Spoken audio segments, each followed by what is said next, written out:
There is a version of physical practice that most people never discover, not because it is hidden or requires special access, but because the entire framework through which most of us learn to relate to movement, the gym, the structured workout, the discipline-driven routine, actively prevents us from finding it.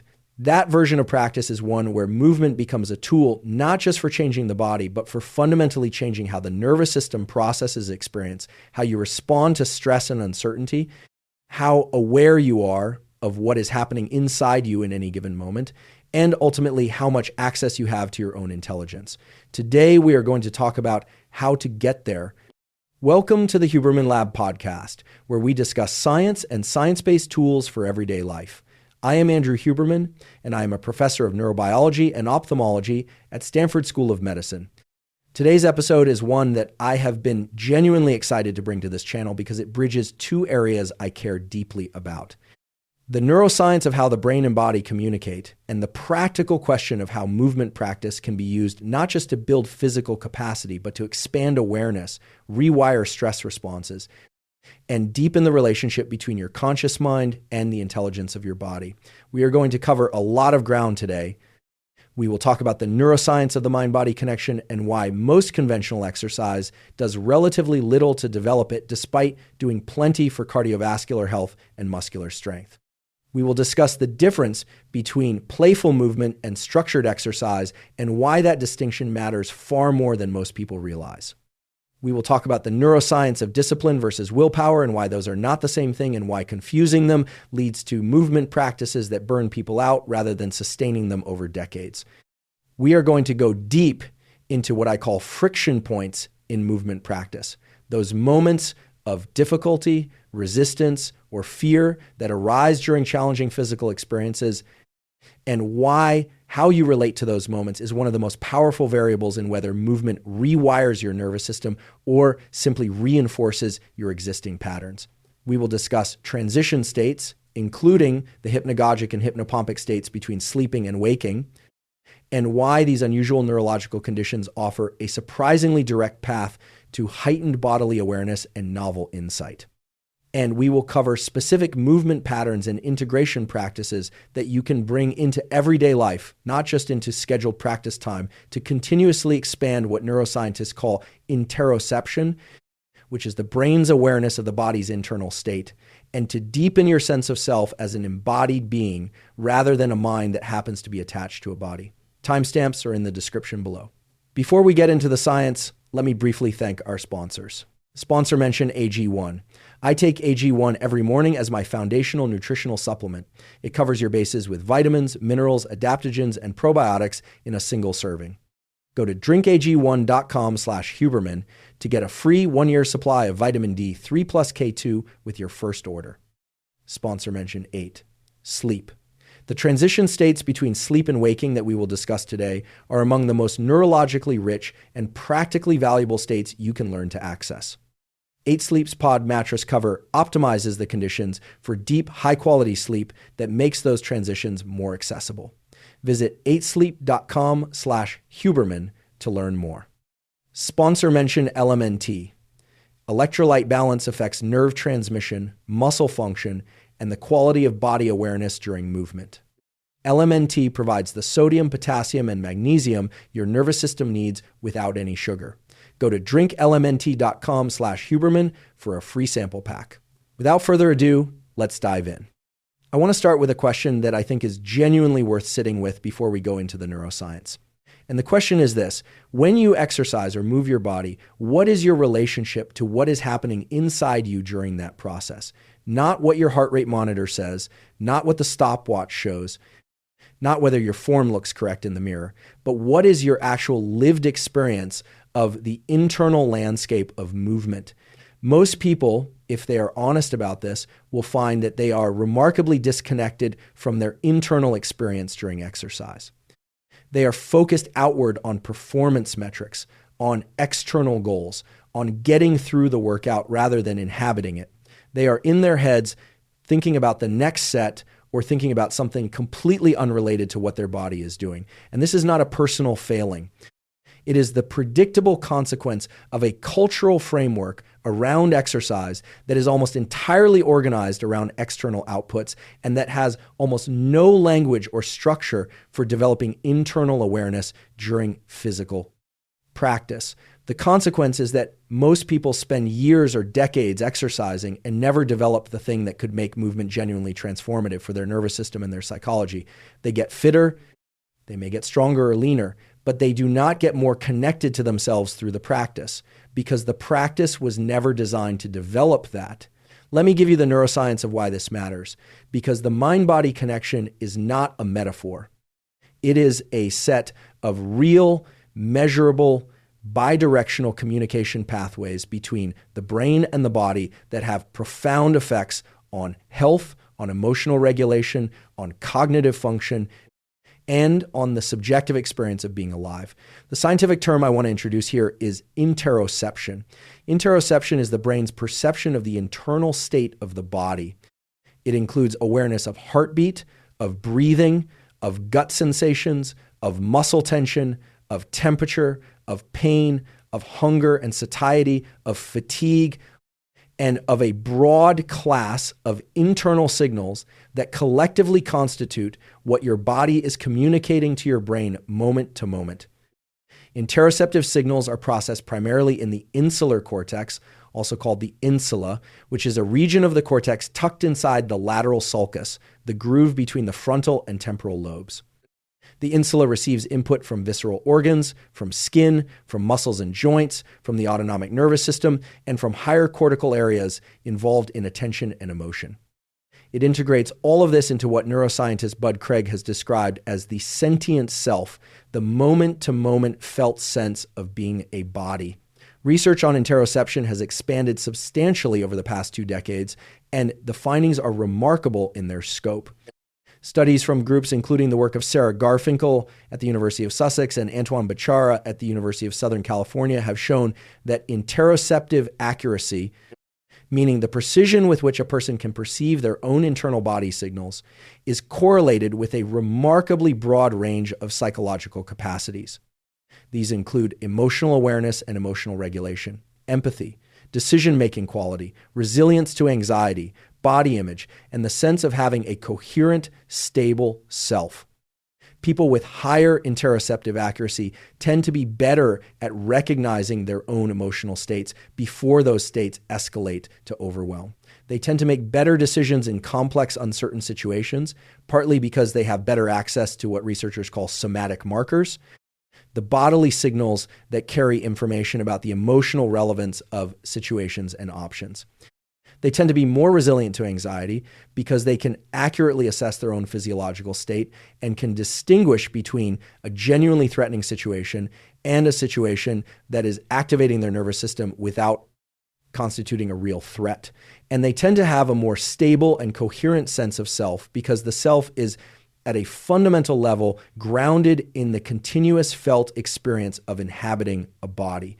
This is not philosophy. This is what the neuroscience shows. The critical point for today's conversation is that interoception is trainable. It is a perceptual capacity like any other perceptual capacity. And like other perceptual capacities, it develops and sharpens in response to deliberate practice and attentional focus. Research has shown that certain forms of movement practice significantly improve interoceptive accuracy compared to conventional exercise. Studies comparing yoga, Tai Chi, and mindful movement practices to conventional gym-based exercise consistently show greater improvements in interoceptive awareness in the mindful movement groups, even when the cardiovascular and musculoskeletal benefits are comparable. The mechanism is attention. When you move with deliberate internal attention, when you are not just executing a movement, but are actively tracking what the movement feels like from the inside, you are providing the insula and the broader interoceptive network with a richer and more precise stream of input, which drives the same kind of use-dependent plasticity that sharpens any sensory system with practice. This leads directly to the first major concept I want to introduce, which is the distinction between exercise and playful movement. I want to be precise about what I mean by each of these, because this is not a distinction between easy and hard or between serious and casual. It is a distinction that is fundamentally about the internal orientation you bring to physical practice, and it has profound implications for what that practice does to your nervous system. Exercise, as most people practice it, is goal-directed and externally referenced. You are doing something in order to achieve a predetermined outcome. Run this far, lift this much, burn this many calories, complete this program. The focus is on the output, and the internal experience during the practice is largely incidental. You tolerate how it feels in order to get the result you want. Playful movement is something different. Play is intrinsically motivated, meaning you do it because of the experience itself rather than for what it produces. Play is exploratory rather than predetermined. Play involves genuine uncertainty about what will happen next. Play is responsive to what is emerging rather than executing a fixed plan. And critically, play involves a different relationship to difficulty and discomfort. In exercise, discomfort is an obstacle to be pushed through. In play, discomfort is interesting information. It tells you something about the edge of your current capacity, about where your patterns are, about what your body is and is not comfortable with. And relating to discomfort as interesting information rather than as an obstacle is one of the most important shifts in how physical practice develops the nervous system. The neuroscience of play is genuinely illuminating here. Research by Jack Panksepp, one of the great neuroscientists of the 20th century, identified play as one of 7 primary emotional systems in the mammalian brain, a dedicated neurological system that evolved not as a luxury, but because of the developmental functions it serves. The play system in the brain is associated with activation of the prefrontal cortex, with release of endogenous opioids that create the felt quality of joy and engagement, with reduced activity in the default mode network, which is the network associated with self-referential rumination, and with a distinctive neurochemical state that supports learning and neuroplasticity.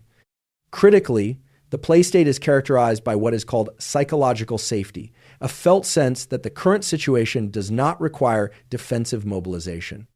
And it is in this state, not the defensive, goal-driven state of most conventional exercise, that the nervous system is most open to genuine learning and reorganization. This has direct implications for whether physical practice changes your default patterns or simply reinforces them. If you approach every training session in a contracted, goal-driven, output-focused state, you are practicing in a state that is neurologically incompatible with learning. If you can bring some quality of genuine play into the practice, even within a structured and demanding workout, you create the conditions for real neural change. I want to make clear that this is not an argument against structure or against demanding physical practice. Some of the most deeply playful movement I have encountered happens in the context of practices that are extremely demanding, technically and physically. Brazilian Jiu-Jitsu, for example, is an extraordinarily demanding practice that also, when done well, has a profoundly playful quality. Gymnastics, acrobatics, dance, martial arts, parkour, surfing, these are demanding practices that share the exploratory, uncertain, intrinsically motivated quality of play in a way that running on a treadmill while watching a screen fundamentally does not. The distinction is not about effort, it is about internal orientation. And internal orientation is something you can practice changing regardless of the external form of your movement. Sponsor break 1 to 2 minutes. Now I want to address the distinction between discipline and willpower, because I think this is one of the most misunderstood aspects of sustaining a movement practice over time.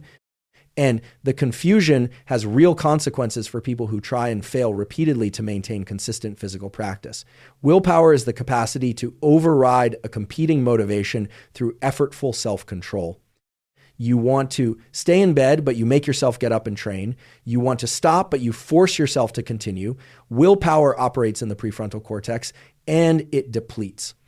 Research by Roy Baumeister and colleagues on what he called ego depletion showed that acts of self-control draw on a limited resource that becomes less available over the course of the day and with repeated demands. While the exact nature of this resource has been debated in subsequent research, the practical reality that most people experience is clear. Using willpower as the primary engine of a movement practice is a strategy that works in short bursts and fails over years because it requires a daily expenditure of a finite resource, and it creates a relationship to practice that is fundamentally adversarial. You are fighting yourself to do it, which means the practice never becomes something you genuinely want to do, which means you never stop needing willpower to do it. Discipline is something categorically different, and I want to be precise about this distinction because I think it matters enormously. Discipline is not stronger willpower. Discipline is the condition in which behavior becomes sufficiently automatic that willpower is not required. Research on habit formation and automaticity in motor behavior shows that repeated behaviors executed in consistent contexts become progressively more automatic over time, shifting from prefrontal cortex control to basal ganglia-mediated habitual action. The basal ganglia does not require deliberation or effort. It executes learned behavioral sequences in response to contextual cues. When a movement practice reaches this level of automaticity, you do not have to fight to do it. The cue triggers the behavior. The experience is not effortful override of a competing desire, but the smooth execution of something that has become part of your identity and your routine. This transition from willpower-driven to discipline-driven practice is not instantaneous. Research on habit formation suggests it typically takes somewhere between 2 and 6 months of consistent practice before behaviors reach a meaningful level of automaticity with significant individual variation. But the direction of travel is clear, and understanding that the goal is to reduce the reliance on willpower rather than to develop greater willpower changes the strategy for building sustainable practice entirely. What this means practically is that the early stages of building a movement practice should prioritize consistency over intensity, and they should minimize the friction and the contextual variability that prevent automaticity from developing. Same time of day, same location, same sequence of preparation, same sensory context. The basal ganglia learns behavioral sequences by detecting consistent contextual patterns, and every element of consistency in your practice context accelerates the habituation process. The intensity and the scope of the practice can grow over time. What you are building in the early phase is the neural infrastructure of automaticity, and that requires repetition in stable context more than it requires heroic effort. There is another dimension to discipline and movement practice that goes beyond habit formation, and that I think is underappreciated. Real discipline in the context of movement is not the discipline to push harder when it is hard. That is willpower. Real discipline is the discipline to remain present, to stay connected to your internal experience, to maintain the quality of attention even when attention wants to wander, when the practice becomes uncomfortable, when the mind generates compelling reasons to disengage. This is the discipline of interoceptive continuity, and it is the specific kind of discipline that transforms movement from exercise into practice in the deeper sense. And it is precisely at the friction points, the moments of difficulty, resistance, or fear, that this discipline is most demanded and most productive when applied. Let me talk about friction points specifically because I consider them one of the most important concepts in this episode. A friction point in movement practice is any moment where what is being asked of you exceeds your current level of comfort, fluency, or ease. It might be the moment in a difficult set when you want to put the weight down. It might be the moment in a balance challenge when you feel yourself tipping and the impulse to grab something arises. It might be the moment of fear in a new movement that the body does not yet know how to do safely. It might be the sensation of breathlessness that arises during high-intensity effort. It might be the frustration of attempting a skill and failing repeatedly. These moments are where most people, most of the time, do one of two things. They push through with gritted teeth effort and willpower, maintaining physical engagement but mentally checking out, dissociating from the experience. Or they back off, avoiding the full encounter with the discomfort and thereby never quite reaching the edge where learning and neural change happen. Both of these responses are understandable, and both of them miss something genuinely important. What the neuroscience suggests is that the most productive response to a friction point is neither of these. It is what I would describe as relaxed awareness. Remaining fully present in the experience without contracting around it, maintaining physical engagement while simultaneously softening the mental and physical tension that difficulty tends to generate. and staying curious about the experience rather than treating it as something to overcome or escape. Let me explain why this matters neurologically. The stress response is a binary switch in one sense. When the brain perceives threat, the sympathetic nervous system activates, cortisol and adrenaline are released, blood flow shifts away from the prefrontal cortex and toward the motor cortex and brainstem, and cognitive flexibility narrows. This is adaptive for acute physical threats. It is less adaptive for the nuanced challenges of a movement practice where learning requires precisely the cognitive flexibility and open attention that the stress response suppresses. The paradox of friction points in movement is that if you approach them with full sympathetic activation, fighting or bracing against the difficulty, you are in a neurological state that is incompatible with learning and integration. But if you can maintain a parasympathetically toned state, what might be described as calm alertness within the friction point, you remain in the neurological sweet spot for learning and for the kind of pattern reorganization that makes movement practice genuinely transformative. Research on what is called the relaxation response, originally described by Herbert Benson at Harvard Medical School, and on the psychophysiology of peak performance, shows that the highest quality performance and the deepest learning tend to occur not in states of maximum arousal, but in states of moderate, well-regulated arousal combined with narrow, focused attention. This is what athletes describe as being in the zone, what researchers call flow states, and what ancient contemplative traditions have described in their own vocabulary. The physiological signature of the state includes moderate heart rate variability, elevation, reduced cortisol relative to unchecked stress response, maintained prefrontal activity despite the arousal of challenge, and a specific quality of attentional focus that is simultaneously narrow on the immediate task and open to environmental and internal feedback. You can learn to access this state in movement practice. And the friction point is not the obstacle to reaching it. The friction point is the training ground for it. The specific practice I want to describe here is the following. When you encounter a friction point in your movement practice, instead of immediately pushing through or backing off, take one deliberate breath, not a forced breath, a complete, natural breath with a slightly extended exhale, which activates the parasympathetic nervous system through the vagus nerve's innervation of the heart. As you do this, deliberately soften the musculature that is not directly involved in what you are trying to do. If you are holding tension in your face, your jaw, your hands, your shoulders, your breath, areas that do not need to be engaged for the task, release that tension. This is not relaxing away from the challenge. You remain fully engaged with it. You are releasing the parasitic tension that the stress response generates and that actually interferes with the quality of your engagement. Then bring your attention specifically and precisely to the sensory qualities of what is happening in your body right now. Not what you think should be happening, not what you did last time, what is actually happening. What does the effort feel like? Where is the tension? What is your breath doing? What is the quality of sensation at the point of maximum difficulty? This precise, non-reactive attentional focus is the mechanism by which friction points in movement become teachers rather than obstacles. Sponsor break 2 to 2 minutes. Now I want to talk about transition states and their particular relevance to the development of body awareness and insight. This is an area that I find genuinely fascinating from a neuroscience perspective and that I think has been significantly underutilized as a practical tool for expanding the mind-body connection. The transition between sleep and waking is not a simple on-off switch in the brain.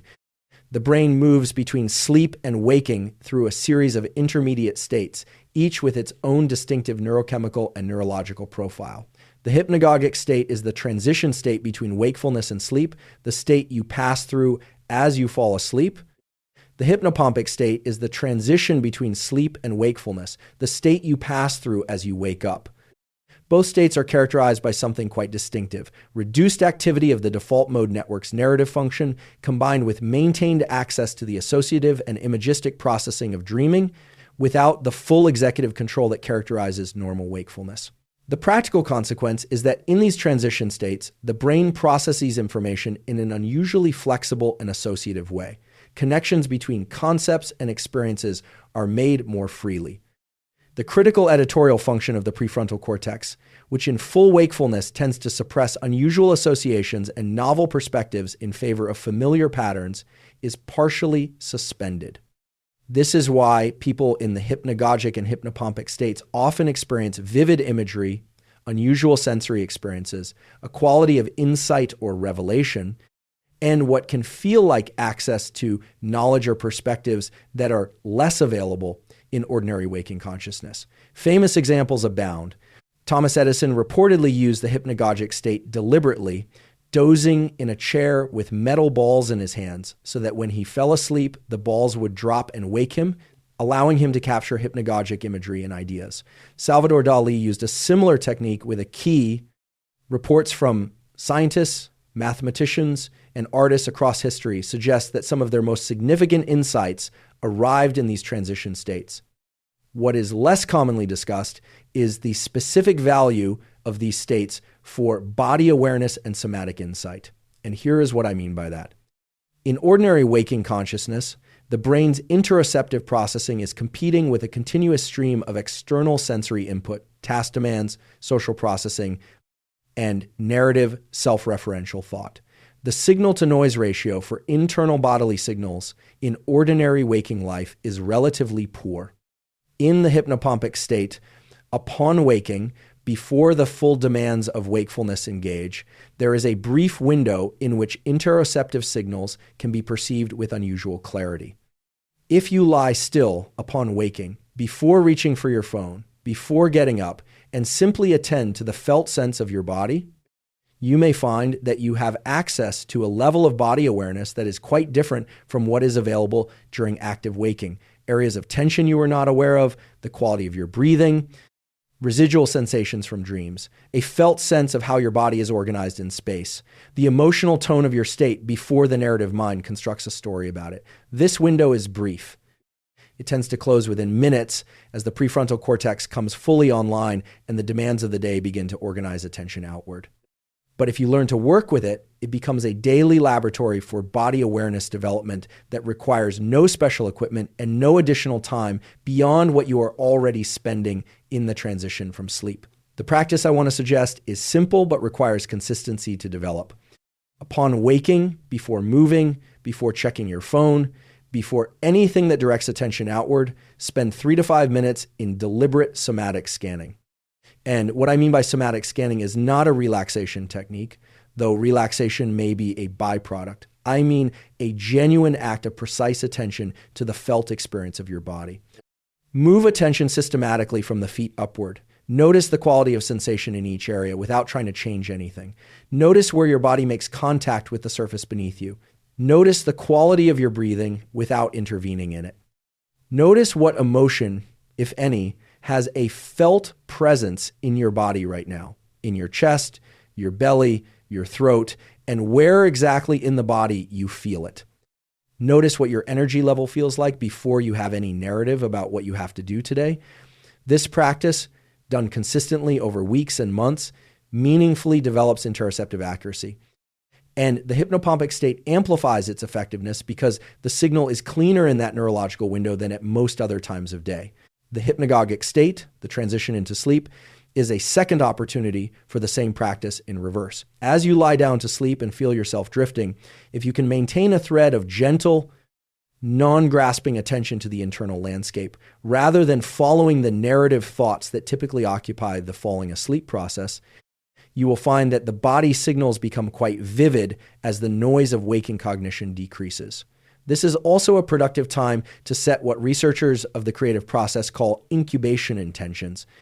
Before you fall asleep, bringing a question, a movement challenge, a physical pattern you are working on into your attention, and then releasing the effortful mental engagement with it as you drift into the hypnagogic state, allows the brain's unconstrained associative processing during sleep and in the transition states to work on that material without the limitations of conscious analytical thinking.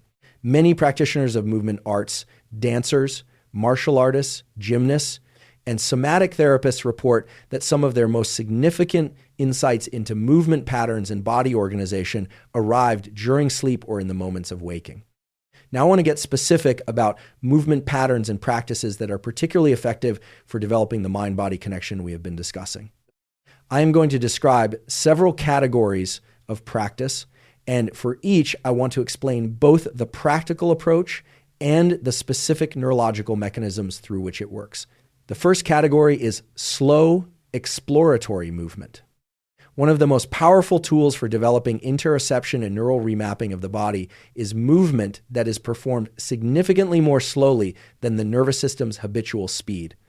The habitual speed of any well-practiced movement is one at which the movement has become largely automatic, which means it requires minimal attention and produces minimal interoceptive information.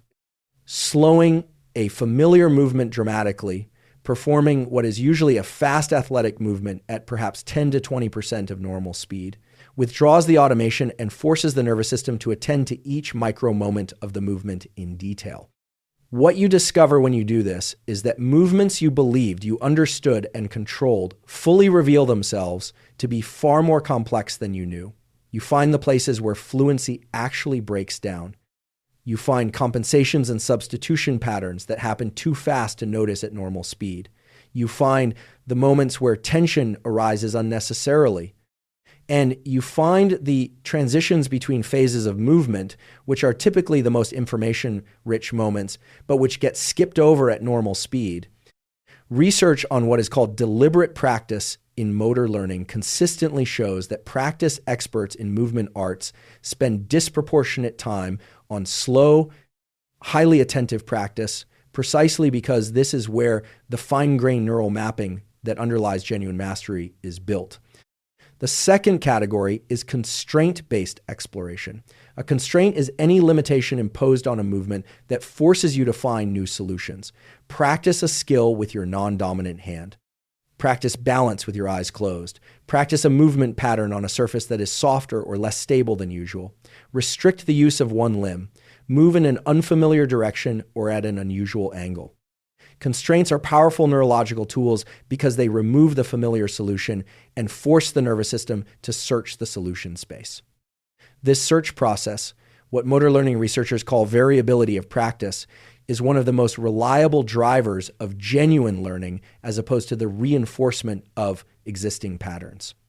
And importantly, constraint-based exploration produces exactly the quality of attentive engagement that develops interoception, because the familiar automated solution is not available and you are required to attend closely to what is actually happening in your body in order to find a new solution. The third category is developmental movement patterns, which refers to the movement vocabulary that the human nervous system learns during infant and early childhood development.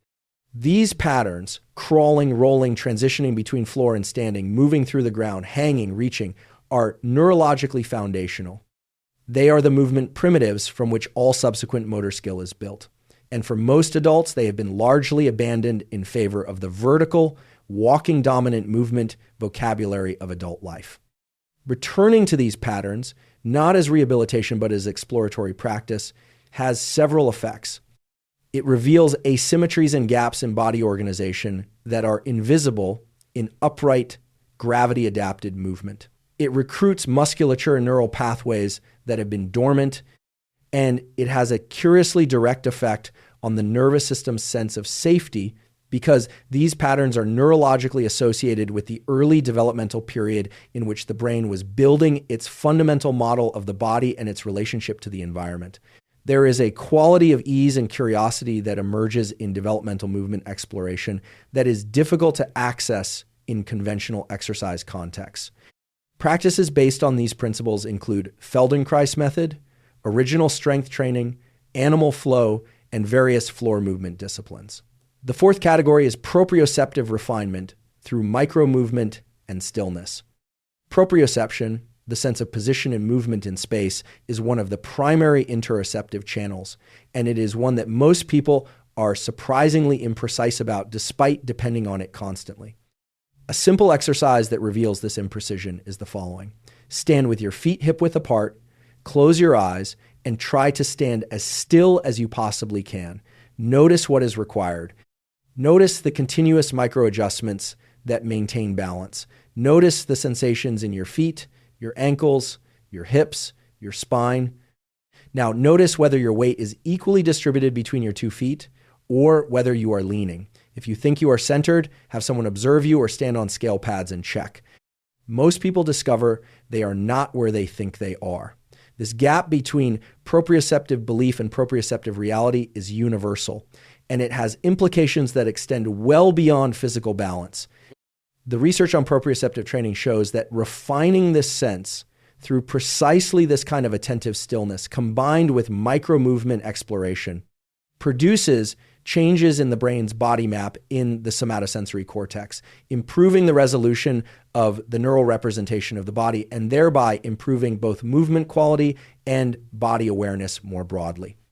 The 5th category is breath as a movement practice. I want to distinguish here between breath as a regulation tool, which is how I have discussed it in previous episodes in the context of stress management and arousal state modulation, and breath as a movement in itself that can be explored with the same quality of curious attention as any other physical practice. The breath is the one movement that is simultaneously voluntary and involuntary. It is under direct volitional control when you choose to control it, and it returns to automatic regulation the moment attention is released. This makes it a uniquely accessible bridge between the voluntary and involuntary nervous systems and between conscious attention and the body's autonomous processes. Exploring the breath as movement means attending to the felt mechanics of breathing with genuine curiosity. Where does the breath initiate? How far does the expansion travel? What happens in your rib cage, your back, your belly? What is the quality of the transition between inhale and exhale? What happens in the pause, if there is one? Exploring different ways of breathing and noticing how each one changes the felt experience of the body and the quality of the mind. What happens to your sense of self when you breathe very slowly and fully versus very quickly and shallowly? These are not rhetorical questions. They are prompts for genuine exploration that over time develops an extraordinarily refined awareness of how the breath connects to every other aspect of experience. Now I want to talk about integrating these practices into everyday life, because one of the most important and most underutilized opportunities for developing the mind-body connection is not the dedicated practice session, but the transitions, pauses, and ordinary moments of daily life. The nervous system does not only learn during formal practice, it is learning continuously from every experience, and the quality of attention you bring to your body during ordinary activities determines what the nervous system is learning during those activities. Walking, for example, is an activity most adults do on autopilot, with essentially zero conscious attention to the movement itself. Walking with deliberate interoceptive attention, noticing the sequence of muscle activation, the quality of your foot's contact with the ground, the rhythm of your breath in relation to your stride, the way your arms counterbalance the movement of your legs, the quality of your visual attention as it relates to your balance, transforms a zero-value activity from the perspective of mind-body development into a genuinely productive practice. You do not need more time. You need more quality of attention within the time you are already inhabiting.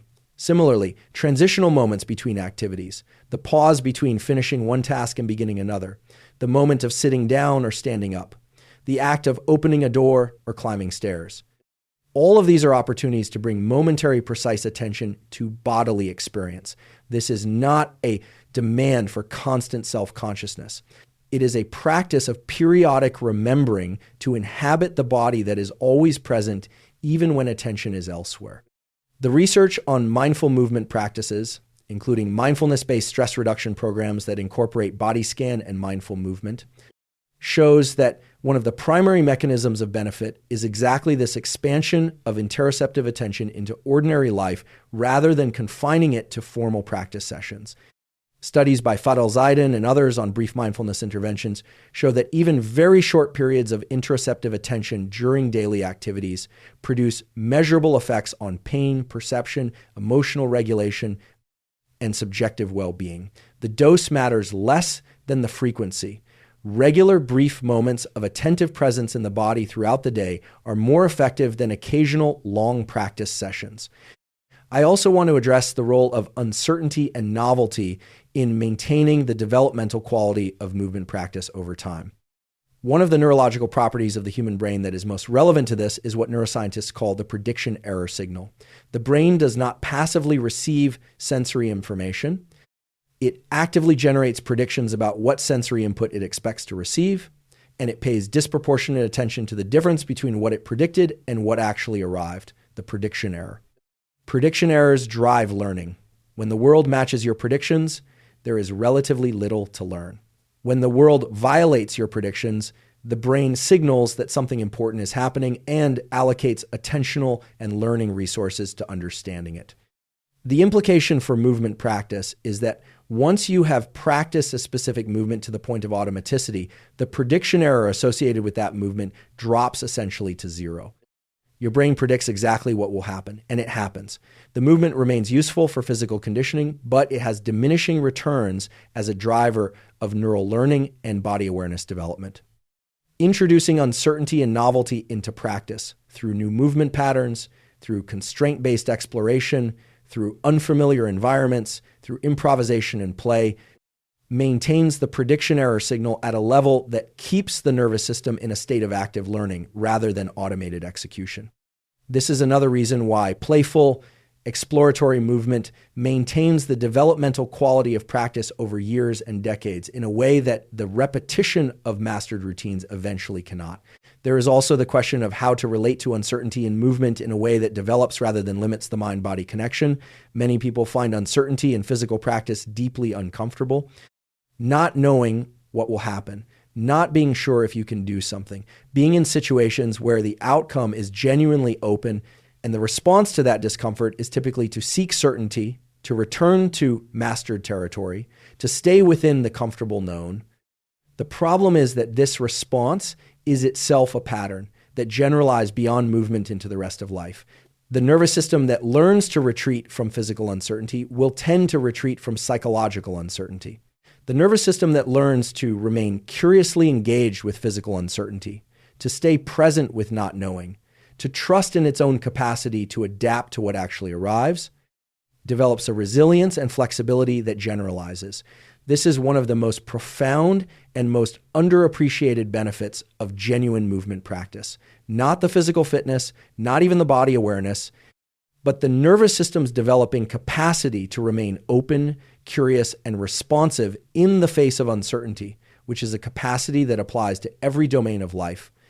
The practical cultivation of this capacity in movement practice involves deliberately and regularly placing yourself in situations of genuine, manageable uncertainty, trying things you are not sure you can do, entering unfamiliar movement contexts, practicing improvisation rather than predetermined sequence, allowing the practice to go somewhere you did not plan. And each time the discomfort of uncertainty arises, practicing the same response you would apply to a friction point. One deliberate breath, a release of parasitic tension, and a bringing of precise, non-reactive attention to what is actually happening right now. Over time, this practice changes the nervous system's default response to uncertainty from contraction and retreat to curiosity and engagement. And that change, once made, is one of the most transferable and most valuable things movement practice can produce.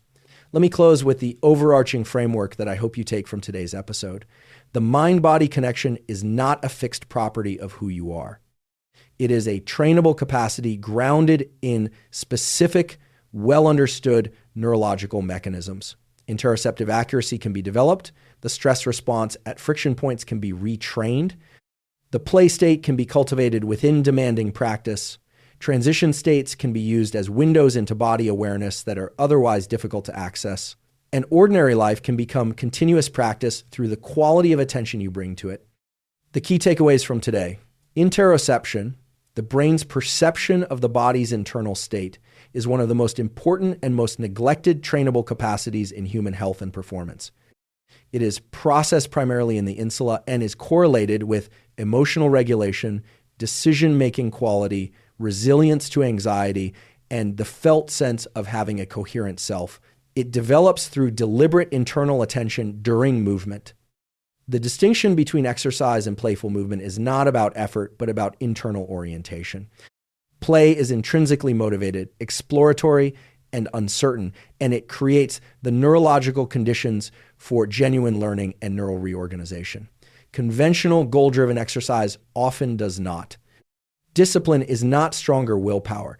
Discipline is the condition in which movement behavior has become sufficiently automatic through consistent practice in stable contexts that willpower is no longer required.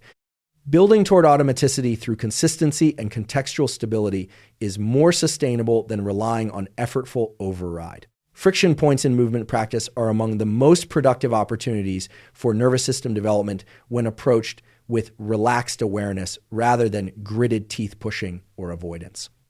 The practice of deliberate breath, release of parasitic tension, and precise internal attention at moments of difficulty rewires the default stress response over time. Transition states between sleep and waking, the hypnagogic and hypnopompic states, offer a brief daily window of heightened interoceptive clarity that can be developed through consistent practice of somatic scanning upon waking and body awareness attention as you fall asleep. Slow exploratory movement, constraint-based exploration, developmental movement patterns, proprioceptive refinement, and breath as movement are 5 specific movement categories that most effectively develop the mind-body connection through the mechanisms we have discussed. Integration into daily life through bringing attentive presence to ordinary movements and transitions amplifies the effects of formal practice and is more effective as a habit than occasional intensive sessions. Uncertainty in movement practice, when approached with curiosity rather than avoidance, develops a nervous system capacity for resilience and openness that generalizes beyond the movement context into the rest of life. The links to all researchers and studies mentioned today are in the description below. If you found this episode valuable, please share it with someone whose relationship to their body you think it might enrich. Subscribe to the podcast on your platform of choice and to the newsletter for written protocols and summaries. Thank you for your time, and as always, thank you for your interest in science. I want to add several more layers to what we have covered today because there are dimensions of this topic that deserve more complete treatment, and I want this episode to be something you can return to as a genuine resource. Let me go deeper on the neuroscience of the somatic marker hypothesis and its connection to movement practice, because I think this is one of the most important and most underappreciated bridges between body awareness and decision-making and cognition. Antonio Damasio, the neurologist at the University of Southern California, proposed the somatic marker hypothesis based on his research with patients who had damage to the ventromedial prefrontal cortex, a region of the frontal lobe that is densely connected to the insula and to limbic structures involved in emotional processing. These patients were cognitively intact in the conventional sense. They could reason, they could plan, they could understand social norms, but they made catastrophically poor decisions in real life, particularly in situations involving uncertainty and social complexity. Damasio's insight was that the missing variable was not cognitive, it was somatic. The ventromedial prefrontal cortex normally integrates interoceptive signals from the body with cognitive processing of options and outcomes, generating what he called somatic markers, bodily felt signals that tag different options with positive or negative valence based on prior experience. In the absence of these signals, the patients could evaluate options cognitively but could not feel their way toward a choice. They would deliberate indefinitely without being able to decide, or they would make decisions based on superficial cognitive criteria that missed the embodied wisdom that comes from integrated experience. The implication for the development of body awareness is profound. When you develop higher interoceptive accuracy, you are not just becoming more comfortable in your body, you are developing better access to a source of information about your own experience and about your environment that is genuinely intelligent and that the rational mind alone cannot replicate. People with high interoceptive accuracy tend to make better decisions in complex, uncertain situations, not because they are smarter, but because they have better access to the somatic information that complements analytical thinking. The felt sense that something is wrong before you can articulate why. The bodily signal of resonance or misalignment with a decision before conscious reasoning has completed its analysis. The gut feeling that has far more sophisticated processing behind it than the dismissive phrase suggests. These are functions of a well-developed interoceptive system, and they develop through exactly the practices we have been discussing. I also want to go deeper on the neurological basis of what happens when you successfully retrain the stress response at friction points, because the mechanism is specific and understanding it is motivating. When you encounter a friction point and respond with the gritted teeth, contracted, pushing through approach, you are executing a stress response that is mediated by the amygdala, the sympathetic nervous system, and the HPA axis. The amygdala detects the signal of threat or challenge, activates the sympathetic nervous system, and the whole cascade of arousal follows. If this is your consistent response to difficulty in movement, you are doing something very specific neurologically. You are strengthening the synaptic connection between the stimulus of difficulty and the amygdala-mediated stress response. You are Pavlovianly conditioning your nervous system to respond to challenge with contracted defensive activation. And this conditioning does not stay in the gym, it generalizes. Because the amygdala does not neatly separate the domains of your life, it learns patterns. And the pattern it is learning when you consistently respond to difficulty with defensive contraction is that difficulty requires defensive contraction. Now consider what happens when you consistently respond to friction points with relaxed awareness. When you practice remaining present, curious, and physiologically regulated within moments of difficulty and uncertainty, the amygdala still fires initially. The initial threat detection is relatively automatic and is difficult to prevent, but the prefrontal cortex, which in a regulated physiological state can exercise top-down modulation of the amygdala, intervenes. Research on fear conditioning and its extinction has shown that the prefrontal cortex, specifically the ventromedial prefrontal cortex and the anterior cingulate cortex, is involved in the inhibition of conditioned fear responses through a process that requires conscious attention, manageable arousal, and repeated experience of the feared stimulus without the feared outcome. When you practice staying regulated in friction points, you are doing exactly what the neuroscience of fear extinction prescribes. You are exposing the amygdala to the challenging stimulus while maintaining prefrontal regulation, and over time, you are rewriting the synaptic weighting that determines the automatic response to difficulty. The result is a nervous system that has genuinely different default reactions to challenge than it had before. Not a system that forces itself to push through challenge with effortful override, but a system that genuinely responds to challenge with greater equanimity because the neural pattern underlying that response has changed. This is, I think, one of the most important things a movement practice can do for a person, and it is completely invisible in the discourse around exercise. We talk about strength, cardiovascular fitness, flexibility, body composition. We almost never talk about what happens to the nervous system's relationship to difficulty when movement is practiced with the right quality of attention. And that relationship to difficulty is arguably the variable that most determines the quality of a human life, because how you meet the hard moments is what your life is made of more than the hard moments themselves. Let me also address the social dimension of movement practice and its effects on the mind-body connection, because this is an area where the research offers some genuinely interesting findings. Movement in relationship with other people has different neurological effects than movement in isolation.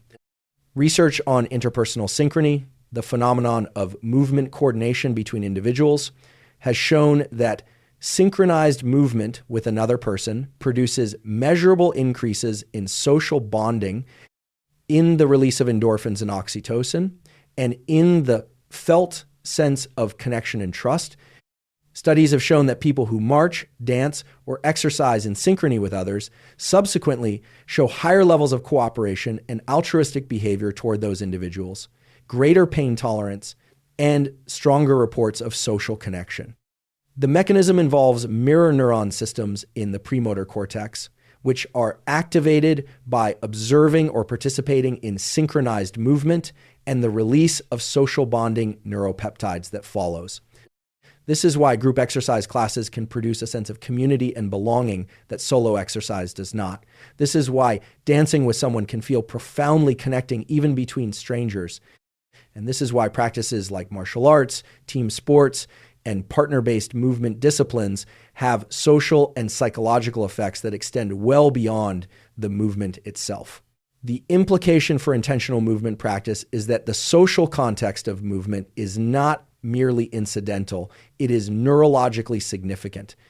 If you are doing all of your movement practice in isolation, you are missing a dimension of the mind-body connection that only emerges in relationship with other moving bodies. This does not mean that solo practice is not valuable. It clearly is, and many of the most refined forms of interoceptive development are best done alone, where the absence of social demands allows full attention to turn inward. But integrating some form of partner or group movement practice into your overall movement diet adds a dimension of embodied social cognition and relational attunement that solo practice cannot provide.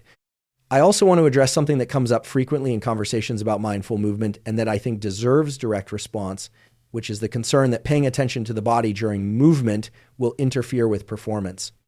The concern goes like this. If I am attending to what is happening inside my body, I will be in my head and my movement will become self-conscious and halting. And this concern has some basis in the psychology literature. Research by Gabrielle Wolf and her colleagues on attentional focus in motor learning has shown that external focus of attention, attending to the effects of your movement on the environment, tends to produce better performance outcomes than internal focus of attention attending to the movement of your own body, particularly in the early and intermediate stages of skill acquisition. This is a real finding and it has been replicated, but I think it needs some important qualifications before it is applied to the broader question of mind-body practice.